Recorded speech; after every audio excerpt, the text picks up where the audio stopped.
Et on se retrouve donc pour cette revue de presse de l'économie.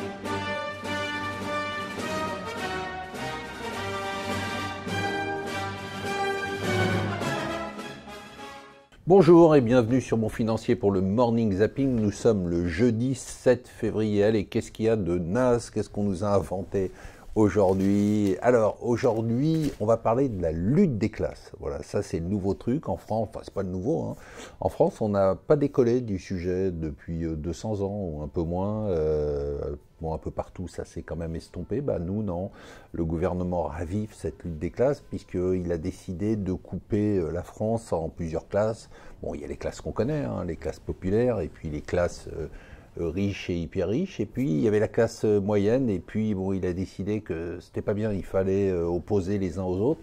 Donc, on a coupé d'un côté la classe moyenne inférieure et la classe moyenne supérieure. Voilà, et on va faire payer à la classe moyenne supérieure les cadeaux qu'on va faire à la classe moyenne inférieure. Pourquoi? Parce que la classe moyenne supérieure, bon, elle porte pas de gilet jaune, elle va pas dans la rue, les retraités qui gagnent plus de 2000 balles, les couples, les entrepreneurs, les artisans, les gens qui gagnent plus de 2500 ou 3000 balles par mois dans le privé, bon bah ils bossent, donc ils n'ont pas le temps d'aller se promener dans les rues pour gueuler, ils cassent pas.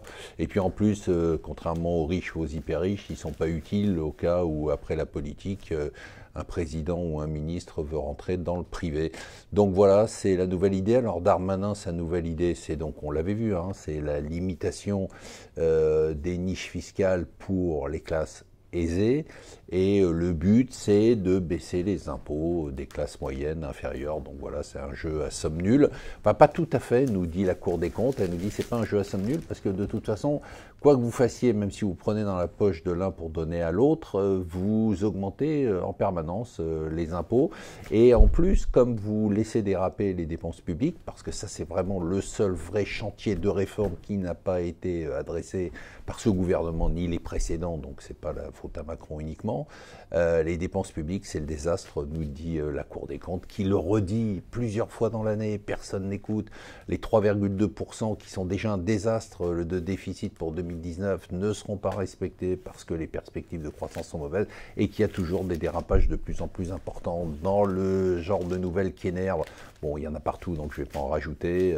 La fusion Alstom-Siemens qui a été rejetée par la Commission européenne pour raison de concurrence. Pendant ce temps-là, les Chinois et les Américains sont en train de nous écraser et nous, on ne peut pas construire un champion européen. Voilà, c'est super. Aujourd'hui, je n'aimerais pas être à la place de Theresa May. Elle débarque à Bruxelles pour essayer d'obtenir une solution pour le backstop. Vous savez, comment régler le problème de la frontière physique entre les deux Irlandes. Bah voilà, elle va être là-bas. Ça va pas être simple. Personne ne l'attend et tout le monde lui a dit qu'on lui ferait pas de cadeau. Donald Tusk, le patron du Conseil européen, même dit qu'il y avait une place en enfer pour les gens qui avaient soutenu le Brexit sans penser à un plan pour le mettre en place. Et enfin, on termine par une nouvelle sur l'automobile. Hier, c'est Toyota, General Motors et Daimler qui ont lancé des warnings en disant entre la Chine et la différence, la modification des habitudes de consommation des gens, bah, l'automobile est en train de plonger. Voilà, je vous souhaite une excellente journée.